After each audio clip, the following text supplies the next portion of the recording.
Добро вечер од Вашингтон. Го гледате Newsflash, ТВ журналот на гласот на Америка на македонски. Вечерва со вас ќе биде Ведран Андоновски.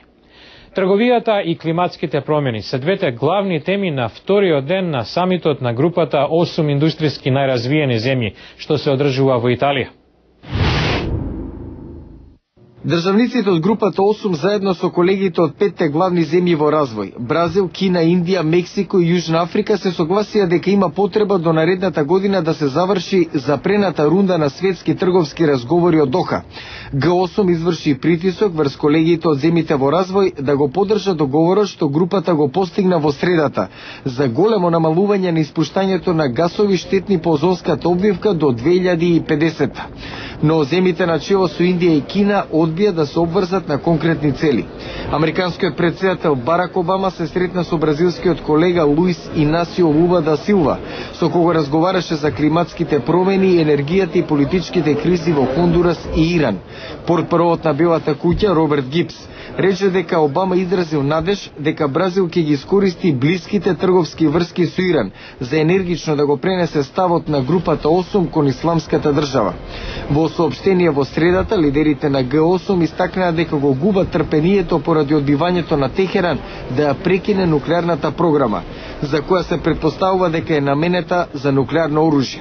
Во соопштението се осудува и постизборното насилство во Иран и апсењето на новинари.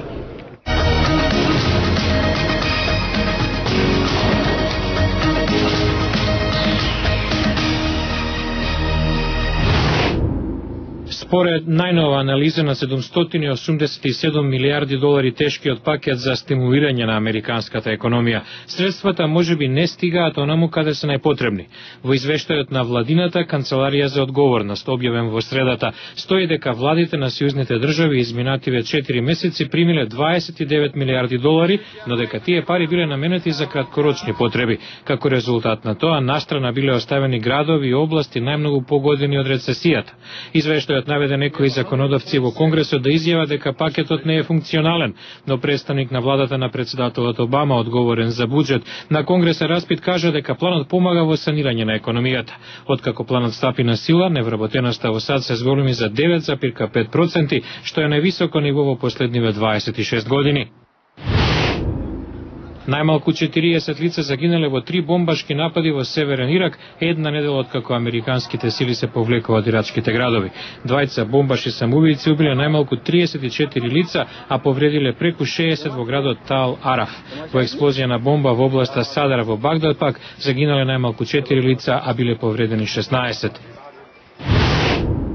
Експлозија на камион бомба во централен Авганистан однела најмалку 25 човечки животи. Најмалку 12 од загинатите биле ученици. Шеф на локалната полиција изјави дека камионот со дрва намерно бил превртен на пат во покраината Логан, пошто напајачите го активирале експлозивот во него во време кога група деца одела на училиште.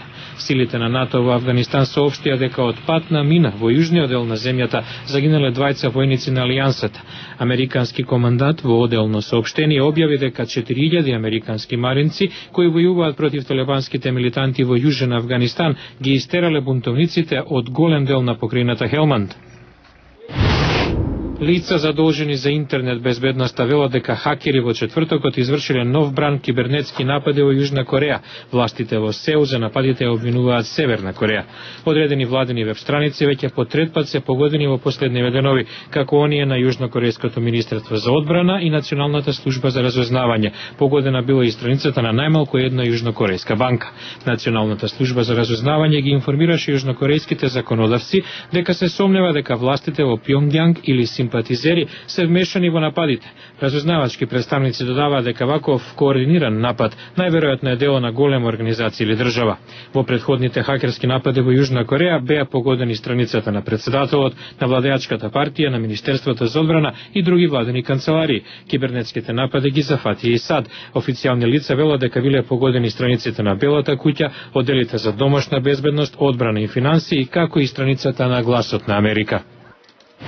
А во продолжение на Newsflash, охрабрувачки резултати од клиничка проба на нов лек против некои тешки видови на рак. Истражувачите велат дека лекот го попречува растот на канцерогените клетки, предизвикан од необична генетска мутација. Кај Ирина Слицки, третманите против ракот на јајници не дала резултати, но таа добила нова надеж откако почнала да го зема лекот Олаперип. Не можев да станам од кревета, сега одам на работа и вршам мајчински обврски. Возам, пазарам, готвам и се друго. Незиниот тумор за само неколку месеца се намалил заедно со болките. Слицки можеби не е единствената сопричина за оптимизам. Речиси 1 на секој 1000 луѓе имаат така наречени брака 1 и 2 генетски мутации, поради кои се со поголем ризик да заболат од рак на дојка, јајници, панкреас и простата.